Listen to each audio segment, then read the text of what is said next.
dimuliakan oleh Allah Subhanahu wa taala. Marilah kita bersyukur kepada Allah Subhanahu wa taala karena dengan limpahan rahmat dan nikmat-Nya kita pada malam ini bisa kembali dapat beribadah, yaitu melaksanakan sholat maghrib secara berjamaah. Sudah kita laksanakan alhamdulillah, dan insyaallah akan kita lanjutkan dengan kajian-kajian yang akan disampaikan oleh Ustaz kita. Semoga sholawat dan salam senantiasa terlimpah tercurah Nabi Muhammad SAW, keluarganya, sahabat-sahabatnya, dan pengikut-pengikutnya yang setia dari istiqomah sampai akhir zaman, termasuk kita semuanya. Amin ya rabbal alamin. Alhamdulillah, Bapak Ustaz kita yaitu Bapak Ustaz Taufik Saleh telah berada di tengah-tengah kita.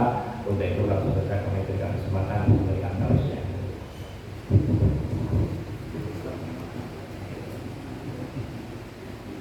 Assalamualaikum warahmatullahi wabarakatuh. Waalaikumsalam warahmatullahi wabarakatuh. الفاتحة لله سيدنا رسول الله محمد بن عبد الله وعلي بن أبي طالب وفاطمة الزهراء وحسين الحسن بن الحسين ثم إلى الله وسيد المحمد محمد بن عيسى بن نبي مقدم محمد بن علي بن علي بن الشيخ أبو بكر بن سالم ثم إلى مؤلف هذا الكتاب سيد سالم بسم الله الرحمن الرحيم.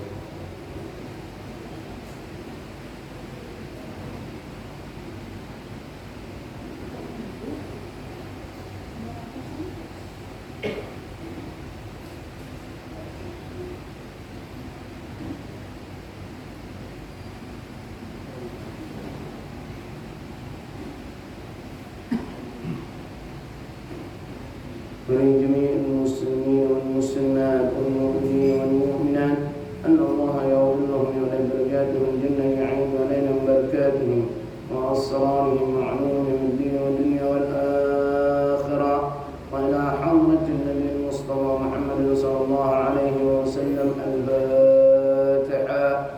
أعوذ بالله من الشيطان الرجيم. بسم الله الرحمن الرحيم. الحمد لله رب العالمين الرحمن الرحيم مالك يوم الدين إياك نعبد وإياك نستعين اهدنا الصراط المستقيم صراط الذين أنعمت عليهم غير المغضوب عليهم ولا الضالين آمين. الحمد لله نحمده ونستعينه ونستغفره ونعوذ بالله من شرور أنفسنا ومن سيئات أعمالنا. من يهده الله فلا مضل له ومن يضلل فلا هادي له. وأشهد أن لا إله إلا الله وحده لا شريك له.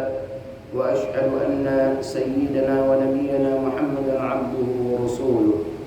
اللهم صل وسلم على سيدنا محمد وعلى آل سيدنا محمد. أما بعد, segala puji serta syukur mari kita haturkan kepada kehadirat Allah Subhanahu wa taala yang telah memberikan kita kenikmatan sehingga di malam hari ini kita dapat berkumpul di rumahnya Allah Subhanahu wa taala untuk menjalankan kewajiban kita kepada Allah dan juga untuk menghidupkan sunnah-sunnah Rasulullah sallallahu alaihi wasallam. Salawat serta salam tidak lupa kita hanturkan kepada junjungan kita, panutan kita, uswatun hasanah bagi kita, yaitu Nabi Muhammad sallallahu alaihi wasallam beserta keluarganya, para sahabat-sahabatnya dan juga umat-umatnya hingga kelak yaumul qiyamah. Kajian kita masih di muqaddimah daripada kitab Safinatun Najah, yang mana sampai kepada wabihi nasta'in ala umurid dunya wad-din. Wa sallallahu wa sallama ala sayyidina Muhammadin khataman nabiyyin. Dan salawat serta salam semoga tercurah kepada panutan kita yaitu Nabi Muhammad sallallahu alaihi wasallam, khataman nabiyyin, penutup daripada para nabi, wa alihi, dan juga kepada keluarga beliau, wa sahbihi ajma'in, dan kepada seluruh sahabat-sahabat beliau. Nah, di sini muallif pengarang kitab tidak lupa mengucapkan salawat kepada Nabi sallallahu alaihi wasallam. Dan semua pengarang kitab pasti di mukaddimah daripada kitab-kitab mereka itu pasti juga tercantum tulisan salawat kepada Rasulullah sallallahu alaihi wasallam. Salawat ini ayatnya adalah innallaha wa malaikatahu yusalluna 'alan nabi ya ayyuhalladzina amanu sallu 'alaihi wa sallimu taslima. Ini kata Al-Imam Asy-Syafi'i, ayat tentang salawat kepada Rasulullah sallallahu alaihi wasallam dengan ayat tentang sujudnya daripada iblis, para malaikat kepada Nabi Adam alaihissalam. Cuma iblis saja yang menolak. Tetapi para malaikat yang mana bersujud kepada Nabi Adam, ayat tentang salawat itu lebih agung dibandingkan itu. Ini Imam Syafi'i yang mengatakan. Apa alasannya? Ada dua alasan Imam Syafi'i mengatakan ayat ini lebih agung dibandingkan ayat perintah sujud kepada Nabi Adam alaihissalam. Pertama, perintah sujud itu hanya Allah perintahkan kepada para malaikat. Iblis itu sejenis malaikat. Iblis itu pemimpin para malaikat di waktu itu. Walaupun diciptakan daripada jenis yang lain, ya dari api, tetapi iblis pemimpin para malaikat sebelum dia terusir dari surga. Nah, ini Allah perintahkan para malaikat dan sejenisnya untuk bersujud kepada Nabi Adam, dan itu hanya sebatas kepada malaikat untuk diperintahkan sujud. Berbeda dengan ayat tentang salawat kepada Rasulullah, bukan hanya segelintir orang, tetapi seluruh makhluk Allah, mau yang ada di langit dan juga yang ada di bumi. Yang ada di langit dan di bumi diperintahkan oleh Allah untuk bersalawat kepada Rasulullah sallallahu alaihi wasallam. Ini sebab yang pertama. Yang kedua, kata Imam Syafi'i, karena perintah sujud kepada Nabi Adam hanya berlaku sekali saja, ketika itu saja. Hendak istimrar, hendak terus-menerus. Sekali itu saja selesai. Tetapi perintah salawat kepada Nabi Muhammad sallallahu alaihi wasallam yang mana istimrar, terus menerus sampai nanti dikehendaki oleh Allah Subhanahu wa taala, yaitu di hari kiamat. Makanya kata di dalam ayat innallaha wa malaikatahu yusallun, kata yusallun dalam bahasa Arab ini adalah fi'il mudhari'. Fi'il mudhari' itu maknanya adalah dawam wal istimrar wa tajaddud, yaitu yang mana terus menerus tanpa henti-hentinya mengucapkan salawat kepada Rasulullah sallallahu alaihi wasallam. Bukan hanya di generasi daripada Rasulullah, orang-orang yang hidup di zaman Rasulullah, tetapi perintah salawat itu terus berlanjut kepada para tabi'in, tabi'in, sampailah kepada kita sekarang tetap diperintahkan bersalawat kepada Nabi Muhammad sallallahu alaihi wasallam. Nah, ini dua alasan yang menjadi penyebab bahwa ayat tentang salawat kepada Rasulullah lebih agung dibandingkan ayat sujudnya daripada para malaikat yang diperintahkan oleh Allah untuk bersujud kepada Nabi Adam alaihissalam. Nah, makanya beruntungnya kita menjadi umatnya Nabi sallallahu alaihi wasallam. Dan kita tahu kedudukan daripada Rasulullah sallallahu alaihi wasallam. Apalagi yang hanya diberikan mandat sama Rasulullah sallallahu alaihi wasallam itu, yang diberikan mandat oleh Allah Subhanahu wa taala untuk memberikan syafaat itu hanya Rasulullah. Rasulullah tok yang diberikan mandat itu. Para nabi, rasul-rasul yang lain tidak. Bahkan para nabi dan rasul ketika nanti di yaumul qiyamah mereka pun ketakutan begitu luar biasanya. Bahkan dalam riwayat dikatakan Khalilullah Nabi Ibrahim alaihissalam, Abul Anbiya, bapaknya para nabi, itu gelisah ketika itu, khawatir ketika itu. Cuma Rasulullah sallallahu alaihi wasallam yang tenang, dan Allah berikan mandat untuk bisa memberikan syafaat kepada kita. Makanya Nabi sallallahu alaihi wasallam itu bukan hanya melihat umatnya, aneh aku berikan, enggak, dicari umatnya. Kalau macam kita Kalau orang butuh bantuan datang ke kita baru kita bantu. Tapi masalah bagikan duit mau jemput bola nanti dulu. Kalau ada orang datang baru kita bantu. Kita nak datang ke orang siapa yang butuh bantuan. Itu 1 miliar satu orang yang macam itu begitu. Kecuali musim kampanye. Jemput bola ada. Datang di rumah-rumah ngasih amplop. Selain daripada itu tidak. Rasulullah sallallahu alaihi wasallam tidak. Rasulullah jemput bola. Nabi sallallahu alaihi wasallam jemput bola. Yang mana dicari daripada umatnya. Maka ketika kita lewat di siratul mustaqim itu as-sirat, itu Nabi sallallahu alaihi wasallam menunggu di ujung. Nabi sallallahu alaihi wasallam menunggu di ujung. Setiap daripada kita yang melewati daripada sirat, Rasulullah sallallahu alaihi wasallam berdoa, Allahumma sallim sallim. Ya Allah selamatkanlah, ya Allah, ya Allah selamatkanlah, ya Allah. Siapa? Kita yang lagi lewat di sirat. Kalau kita tidak bisa melewati sirat, langsung neraka tempatnya.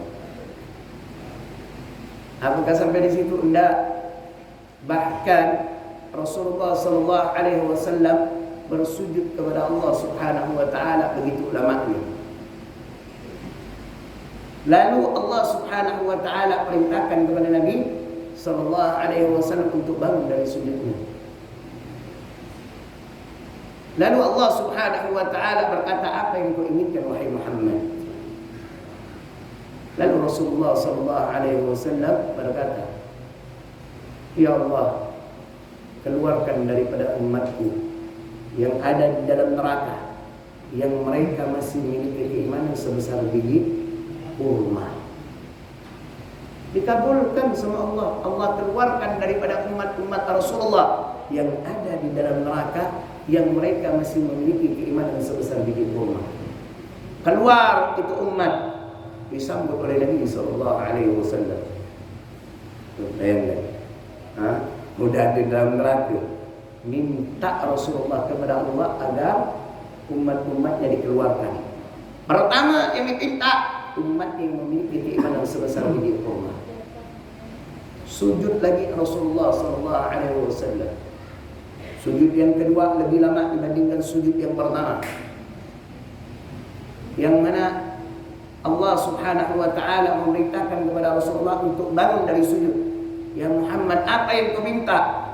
Ya Allah, keluarkan daripada umatku yang ada di dalam neraka, yang mereka masih memiliki keimanan sebesar biji jagung. Dikabulkan sama Allah, dikeluarkan daripada umat-umat Rasulullah yang ada di dalam neraka, yang mereka masih memiliki keimanan sebesar biji jagung. Disambut oleh Nabi sallallahu alaihi wasallam. Lalu sujud lagi Rasulullah sallallahu alaihi wasallam. Sujud kali ini lebih lama dibandingkan sujud sebelum-sebelumnya. Lalu Allah perintahkan kepada Rasulullah untuk bangun dari sujudnya. Ya Muhammad, apa yang kau minta? Lalu Rasulullah sallallahu alaihi wasallam berkata, ya Allah, keluarkan daripada umatku yang masih memiliki keimanan sebesar biji dzarrah. Dzarrah itu lebih kecil lagi, lebih halus lagi dibandingkan pasir. Cuma segitu aja keimanan kita. Rasulullah sallallahu alaihi wasallam pintakan kepada Allah untuk dikeluarkan dari neraka. Dikabulkan sama Allah. Allah keluarkan umat-umat Rasulullah yang ada di dalam neraka, yang mereka masih memiliki keimanan sebesar biji dzarrah. Disambut oleh Rasulullah. Lalu Rasulullah yang keempat kali sujudnya lebih lama lagi dibandingkan sebelumnya. Sampai Allah berkata, ya Muhammad, bangun engkau dari sujudmu. Apalagi yang kau minta? Semua sudah aku berikan.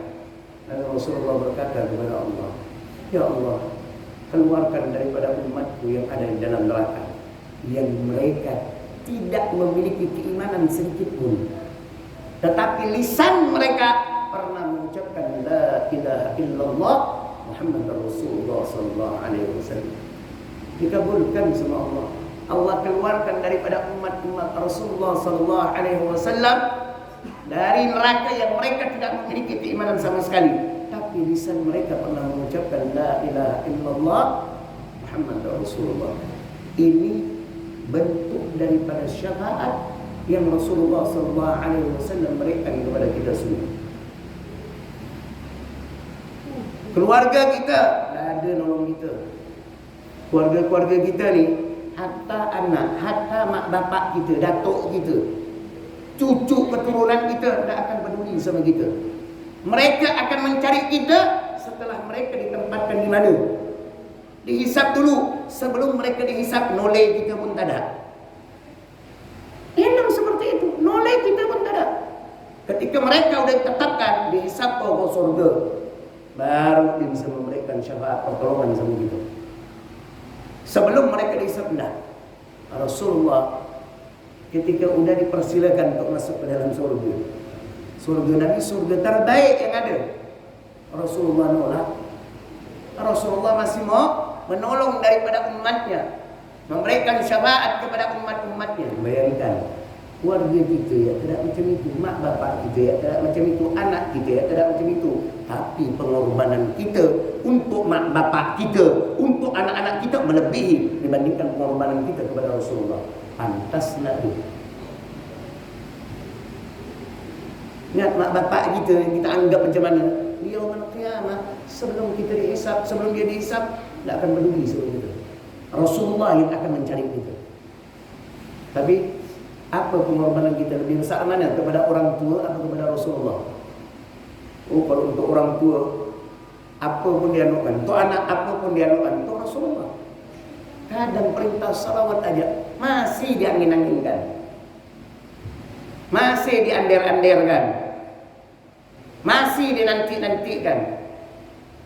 Kadang ada satu hadis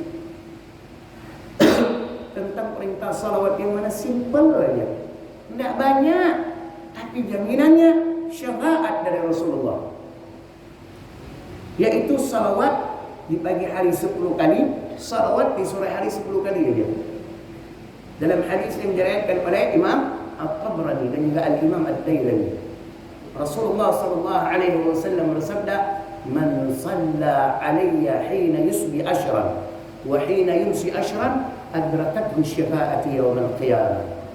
Barang siapa yang berselawat kepadaku di waktu pagi hari 10 kali, di waktu sore hari 10 kali, adrakathu syafa'ati yaumil qiyamah, maka dia akan mendapatkan jaminan syafaatku nanti di hari kiamat. Simpel lah, berat nak. Nah, coba kita ucapkan salawat sekali berapa detik? Nih, detik tak nampak. Ada detiknya lagi. Tapi mata saya nak nampak. Hitung aja dah. Allahumma salli ala sayyidina Muhammad wa ala ali sayyidina Muhammad sampai 5 detik. Paling 3 detik. Betul tak? 3 detik kan? Sekali salawat 3 detik. Berarti 10 salawat 30 detik, setengah menit. Cuman setengah menit, hitunglah santai-santai 1 menit. Yang mana sekali bersalawat 10 menit. Hitung-hitungnya. 1 menit. Pagi 1 menit, sore 1 menit. Jaminan syafaatnya Nabi. Ini aja masih kita tidak lakukan. Padahal Rasulullah pengorbanannya melebihi daripada orang tua kita, melebihi pengorbanan daripada anak-anak kita.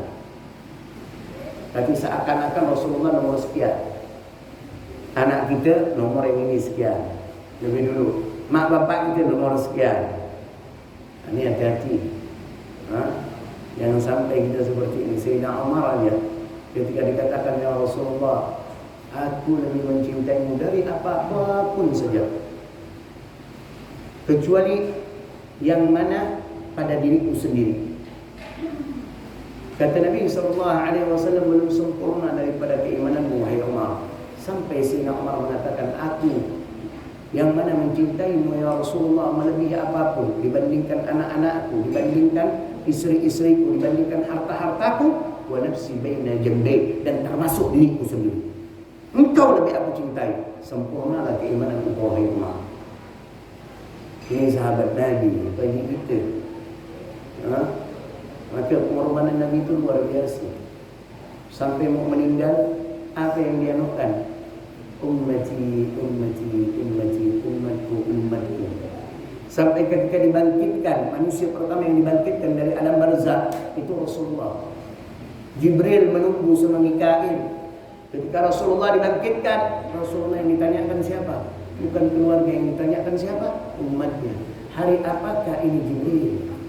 Kata Jibril, hari yang mana setiap perbuatan akan dipertanggungjawabkan di hadapan Allah. Lalu Rasulullah berkata, di manakah umatku wahai Jibril? Bayangkan, mak bapak kita nak ngomong itu, anak kita nak ngomong itu, Rasulullah yang ngomong itu. Apa pengorbanan kita untuk Nabi? Kalau para sahabat-sahabat Nabi wajar dimasukkan di dalam salawat itu, diucapkan, dianjurkan kita bahkan. Kalau para salawat itu lebih afdal, jangan lupa juga mengucapkan para sahabat-sahabat Nabi. Seperti mengucap wa alihi wa sahbihi ajma'in. Macam kita, macam apa ni? Qunut. Bahkan di dalam qunut itu dalam fikih, terutama fikih Syafi'iyah, itu dikatakan orang yang mana di dalam qunut bersalawat kepada Nabi tapi tanpa bersalawat kepada sahabat Nabi, maka dia meninggalkan daripada sunnah abad. Disunnahkan bagi dia untuk sujud sahwi. Dalam fikih itu. Kenapa pengorbanan sahabat luar biasa? Bukan hanya jiwa, bukan hanya raga, harta dikorbankan. Anak-anaknya dikorbankan. Untuk siapa? Untuk Rasulullah. Semua dikorbankan. Ikut berperang dengan Nabi. Para sahabat, kalau dengar berperang geli hati. Kalau kita, kalau bisa jangan apa. Ngindar kita perang. Kalaupun terjadi perang masih berharap apa? Menang dan selamat. Kalau para sahabat Nabi berharap apa? Pergi berperang, mati. Seperti Sayyidina Zubair bin Awwam, termasuk asyara mubashshir bil jannah. 10 orang yang diberikan kabar gembira akan surga. 10 orang sahabat Nabi yang dijamin masuk surga. Salah satunya Zubair bin Awwam. Zubair bin Awwam ini sepupu Nabi. Karena ibunya bernama Safiyah, itu bibitnya Nabi. Ayah Nabi dengan ibunya Zubair bin Awwam saudara. Lalu dari sebelah ayahnya, ayah Zubair dengan Sayyidatu Khadijah istri Nabi, itu adik-beradik. Jadi Zubair bin Awwam ini keponakan daripada Sayyidatu Khadijah, sangat dekat dengan Nabi. Sampai dikatakan likulli nabi hawari, wa hawari Nabi Zubair bin Awwam. Setiap Nabi itu memiliki pengawal, penjaga, teman sejati, bodyguard. Dan pengawal Nabi, teman sejati Nabi, itu adalah Zubair bin Awwam. Itu Sayyidina Zubair kalau udah berperang pakai sorban warna merah. Sorban warna merah itu, kalau orang Arab kalau sorban warna merah bukan siap perang, tapi siap mati. Maka Zubair bin Awwam selalu berdoa kepada Allah, ya Allah matikan aku di medan perang. Jadi kalau dia pergi berperang, berharap apa? Mati di medan perang ketika itu. Oh luar biasa Sayyidina Zubair pengorbanannya. Harta habis, nyawa ni adalah yang mana dalam peperangan Yarmuk, yang mana di belakang bekas luka daripada peperangan Yarmuk. Peperangan Yarmuk itu peperangan antara Romawi dengan kaum muslimin. Itu perbandingannya 250.000 pasukan Romawi, sedangkan kita 30 sampai 40.000 pasukan. Jauh perbandingannya. Bekas peperangan itu sampai-sampai kalau tangan dimasukkan di belakang Sayyidina Zubair masuk. Angan ini dimasukkan di belakang masuk. Itu sahabat Nabi. Pengorbanannya seperti itu. Kalau kita tidak perlu sampai seperti itu. Hidupkan ya sunnah Nabi. Perbanyak daripada lisan kita mengucapkan salawat kepada Nabi. Kalau tak bisa banyak, minimal 10 kali di waktu pagi, 10 kali di waktu sore. 10 kali, tidak banyak. Kita berapa jam menghabiskan ini? Waktu kita untuk ini berapa jam? Maka kalau orang dah tua jangan nak cuba-cuba belajar ini. Rosak dia. Benar Pak? Yang biasa ngaji lalu main game dia. Saya pernah nemu tu. Udah tua, dah hampir 70 tahun, main apa? Main ular. Yang ular begini-gini. Inna lillahi wa inna. Anaknya sendiri bilang, ya Allah Ustaz, nyesal saya belikan bapak saya ini. Ini saya pikir untuk menyenangkan dia kan saya belikan. Ya Allah, main ular Ustaz. Akhirnya tu saya perhatikan dia ajak anak-anak. Ustaz lihat tak? La ilaha illallah. Bayangkan, maka orang kau nak tahu ini janganlah. Karena terus terang ini lebih banyak mudarat dibandingkan manfaat. Banyak dihabiskan waktu kita untuk ini. Luar biasa kalau berjam-jam dengan ini, tahan dia. Mata pun tahan. Coba salawat 10 kali ya. Ya Allah, berat pun minta ampun dia. Padahal simple sebelum berangkat atau ketika akan kerja, naik motor ni atau naik mobil, salawat kau. Itu jejak sampai ke kantor itu bukan 10 kali, 50 kali sampai 100 kali bisa terucap tu.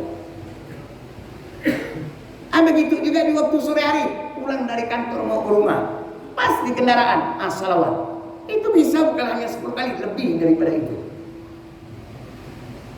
Luangkan waktu kita. Kalau zaman sekarang ni, bukti daripada kecintaan kita kepada Rasulullah seperti ini.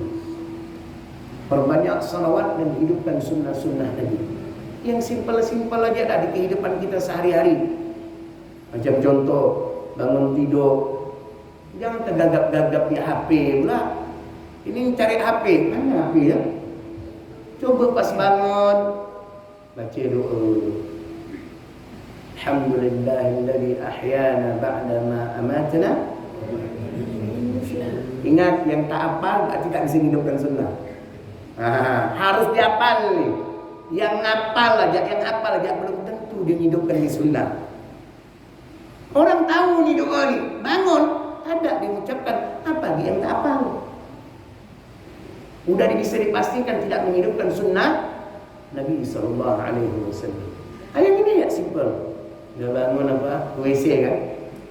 Nama kalau udah bangun tidur pasti ke WC. Mau ke WC nih, hidupkan sunnah Nabi. Kaki mana dahulu? Kalau masuk WC kaki mana? Kiri kanan. Kiri. Sebelum masuk WC apa yang dibaca doanya? Ini kalau tak hafal tak bisa hidupkan sunnah, harus dihafal. Allahumma inni a'udzubika minal khubuthi wal khaba'is. Harus dihafal. Yang hafal aja kadang tidak baca doa, apalagi yang tak hafal.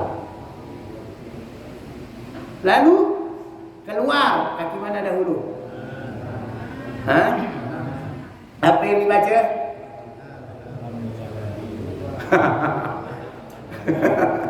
Kan? Tak hafal Pak Bu, berarti tidak menghidupkan sunnah. Yang simpel aja dah, tak usah naik ghufranak. Udah yang simpel. Masih nak susah, udah tua sudah. Hafalkan ghufranak. Aku memohon ampun kepada Engkau ya Allah. Karena yang kita masuki tempat siapa ni? Tempat setan iblis ni. Maka jangan nak lama-lama. Ini sampai setengah jam dah. Di masjid 14 menit dah macam berasap dah pantatnya. Mau nak keluar saja. Tapi kalau di WC setengah jam dia bisa tahan. Ini kan terbalik ni. Maka ketika kita keluar dari sana, kita dianjurkan membaca doa itu, meminta ampun kepada Allah. Itu simpel ya, ghufranak. Dah. Ketika kita yang mana keluar rumah, kaki mana yang dahulu kita keluarkan? Kanan ke kiri? Kiri. Apa yang kita baca ketika keluar rumah? Bismillah tawakkaltu 'ala Allah wa la haula wa la quwwata illa billahil 'aliyyil 'azim. Keluar rumah kita baca doa itu. Habis itu kita naik apa? Kendaraan, motor ke, mobil ke, atau sepeda ke. Ada doanya juga. Apa doanya? Macam-macam banyak riwayat doanya. Di antaranya subhanalladzi sakhkhara lana hadza wa ma kunna lahu muqrinin wa inna ila rabbina lamunqalibun. Ini jangan lupa dibaca ketika kita naik kendaraan. Ketika kita mengucapkan itu, kita telah menghidupkan sunnah Nabi sallallahu alaihi wasallam. Orang-orang yang seperti ini, inilah orang yang benar cintanya, bukan palsu cintanya. Makanya Nabi sallallahu alaihi wasallam bersabda, "Man ahya sunnati faqad ahabbani." Barang siapa menghidupkan daripada sunnahku, maka dia mencintaiku. Jadi kalau mau ngelihat orang yang cinta kepada Nabi, benar cintanya adalah orang-orang yang menghidupkan sunnah Nabi. Kalau cuma di mulut, belum. Semua umat Islam kalau ditanya cinta tak kepada Nabi, semua mengatakan cinta. Kalau tak ada yang mengatakan cinta, satu orang mengatakan tak ada cinta, pasti kurang seon dia. Kan mustahil kan? Tak ada umat Islam yang tak cinta kepada Nabi. Mereka akan mengatakan cinta, tapi harus dibuktikan cinta itu. Kalau dia tidak menghidupkan daripada sunnah Nabi, dusta kecintaannya kepada Nabi. Benarnya kecintaan seorang umat kepada Nabi yaitu dengan menghidupkan daripada sunnah Rasulullah sallallahu alaihi wasallam. Macam yang simple-simple itu aja. Sehari-hari kita minum, jangan berdiri, duduk. Minum dengan tangan kanan. Ini udah berdiri, tangan kiri ini. Allah. Ini banyak kita seperti itu tuh. Makan tangan kanan, minum tangan kanan, jangan tangan kiri. Pernah nak contohkan kan? Macam kita ni kadang kan masalahnya tangan kanan ini digunakan untuk tiba-tiba kepengen minum, entah seret gitu kan. Banyak di antara kita langsung tangan kiri yang bersih ini ngambil air, langsung gitu begini. Sebenarnya jangan seperti itu. Yang lebih simpel kita ambil dengan tangan kiri ketika akan minum, gini kan. Disentuhkan ke tangan kanan nih. Nah, di bagian ini kan tak kotor. Nah, gini kita minum. Ini seperti kita minum dengan tangan kanan. Jangan malah ini kita minum dengan tangan kiri. Ini bertentangan dengan sunnah Rasulullah sallallahu alaihi wasallam. Nah, jadi kalau zaman sekarang kita menunjukkan bukti kecintaan kita kepada Rasulullah, hidupkan daripada sunnah-sunnah Nabi sallallahu alaihi wasallam. Ada yang mau tanya, silakan.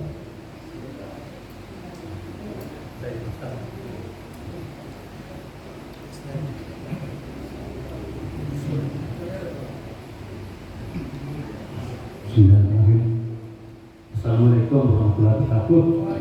Begini Ustaz, saya tanya mungkin di luar Bapak ya, benar.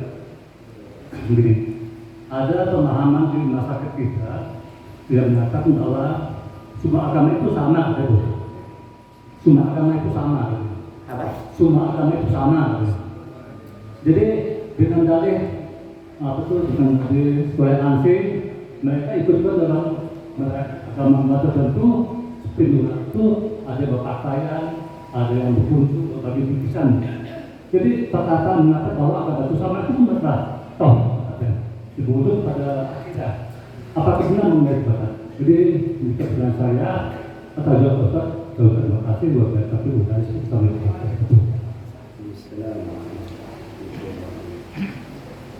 Nabi sallallahu alaihi wasallam bersabda, "Al-Islam ya'lu wa la yu'la alaihi." Islam itu tinggi dan tidak melebihinya. Tidak ada yang lebih tinggi dibandingkan agama yang paling benar. Harus kita akui, jangan sampai ada di dalam hati kita, oh ada yang sama, berarti kita setarakan, berarti kita telah kufur. Kita harus berkeyakinan bahwa Islam adalah agama yang benar dan tidak ada yang melebihi dia. Itu harus kita yakini. Maka syarat daripada orang dikatakan muslim apa? Dua ucapan yang harus diucapkan. Asyhadu an la ilaha illallah wa asyhadu anna Muhammadar Rasulullah. Baru dikatakan muslim. Baru dikatakan orang yang hanya beriman kepada Allah tetapi tidak percaya dengan apa yang dibawa oleh Rasulullah bukan dikatakan muslim. Di zaman Rasulullah, Yahudi percaya kepada Allah, tapi mereka tidak percaya dengan apa yang dibawa oleh Rasul. Maka ketika Rasulullah SAW awal pertama kali berhijrah, mendapati daripada orang-orang Yahudi berpuasa di hari Ashura, ditanya, kenapa kalian berpuasa di hari Ashura? Apa jawaban mereka? Karena di hari ini Allah menyelamatkan Musa dan Allah membinasakan daripada Firaun. Mereka percaya kepada Allah, tetapi mereka tidak percaya dengan apa yang dibawa oleh Rasulullah. Kenapa? Hasad ini. Karena mereka tidak terima kebanyakan daripada para nabi dan rasul dari kalangan mereka dari Israel. Tetapi sekali penutup khataman nabiyyin dan khairul khalqi, sebaik-baik makhluk, mana dari Arab, tidak terima Yahudi. Dia percaya kepada Allah tapi tidak percaya kepada, belum dikatakan muslim. Jadi dari sini menunjukkan apa? Tidak boleh kita menyamakan saja tidak boleh, apalagi sampai mengatakan itu lebih baik, agama lain lebih baik. Hati-hati, bahasa seperti itu sudah berkaitan dengan akidah, dengan tauhid kita kepada Allah. Kenapa? Cara menyembah mereka dengan kita berbeda. Nasrani dengan kita, yang paling mirip agama itu kan Nasrani dengan kita, Muslim, itu paling mirip. Tetapi cara ibadah mereka berbeda. Mereka menganggap daripada bahwa Allah itu diutus, Allah itu turun ke langit menjadi Nabi Isa, menjadi Yesus, kata dia. Dia menganggap bahwa Yesus itu Allah, sedangkan kita berbeda dalam memahami. Kita di dalam Al-Quran melalui Nabi SAW, Nabi Isa alaihissalam adalah utusan Allah, adalah Rasulnya Allah, bukan Tuhan. Maka tidak boleh loh kita menyamakan. Bukan berarti lalu ketika kita mengatakan Islam yang lebih baik, lalu kita hinakan agama lain. Bukan begitu. Rasulullah kepada agama yang bukan Muslim, perlakuan Nabi tetap bagus. Maka kalau mau melihat, pelajari agama seluruhnya. Tidak ada lawan toleransi daripada umat Islam. Toleransi Islam itu paling sempurna dibandingkan agama lain. Saya berani jamin. Karena saya sudah banyak baca. Banyak baca. Tidak ada lawan umat Islam. Bayangkan Nabi SAW sampai bersabda, "Man kana yu'minu billah wal yawmil akhir falyukrim jarahu." Man kana yu'minu billah wal yawmil akhir falyukrim dhaifahu. Barang siapa yang beriman kepada Allah dan hari akhir, maka hormati daripada tetangganya. Barang siapa yang beriman kepada Allah dan hari akhir, maka muliakan daripada tamunya. Para mufassir menafsirkan daripada hadis ini, mau itu tetangga muslim ataupun kafir, mau tetangga itu mau tamu itu muslim ataupun kafir, harus kau perlakukan dengan baik. Baik atau tidaknya perlakuan engkau menentukan sempurna apa tidak keimanan kita. Ada agama lain macam gini. Perlakuan baik ke agama orang yang bukan seagama dengan dia, kenapa?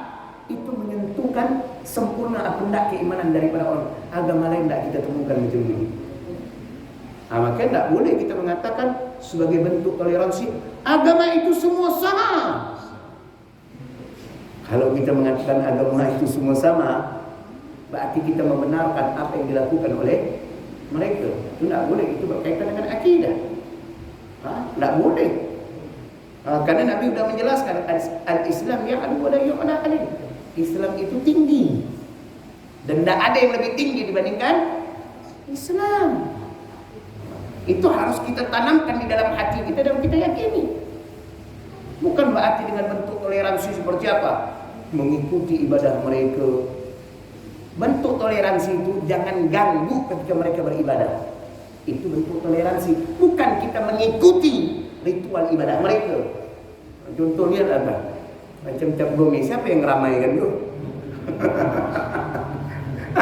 Cari dah orang Cina di situ tu. Ada enggak? Mereka di rumah.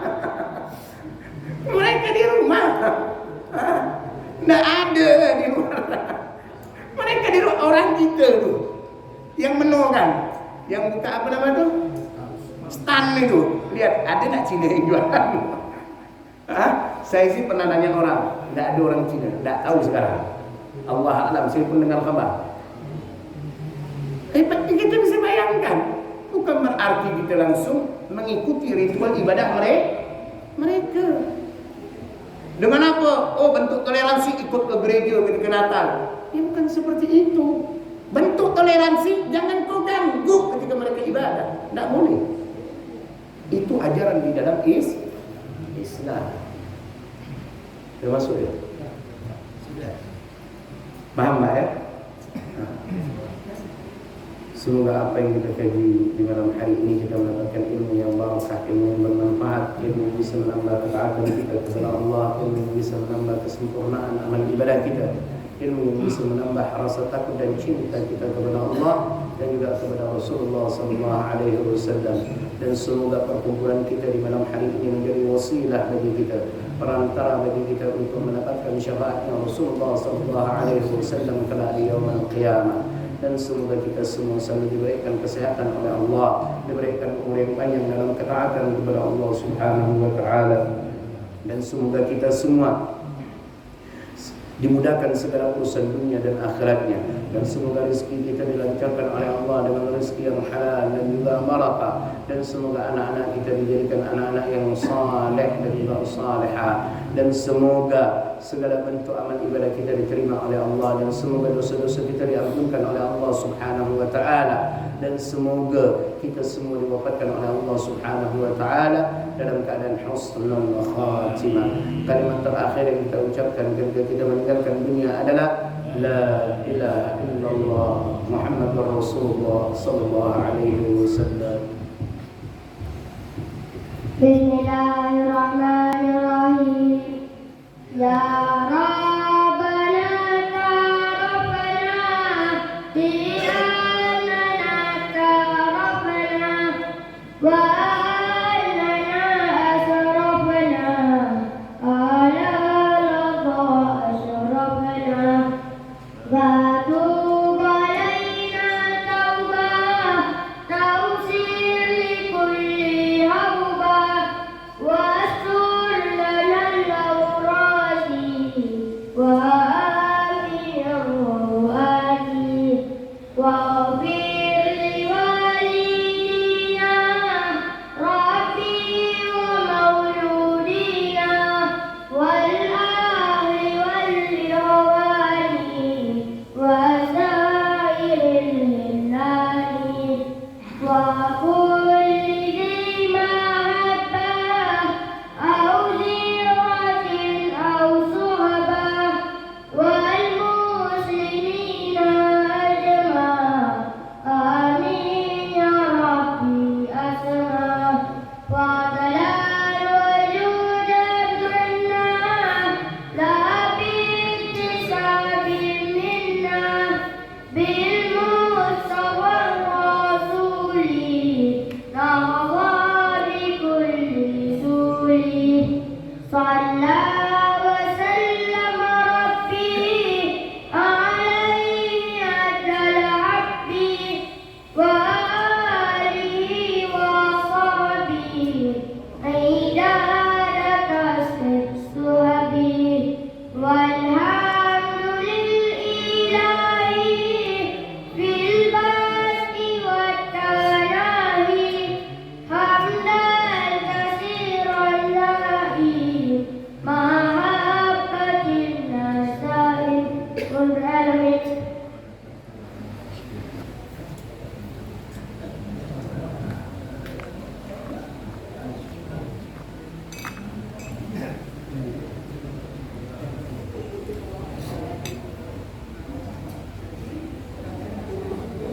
Oh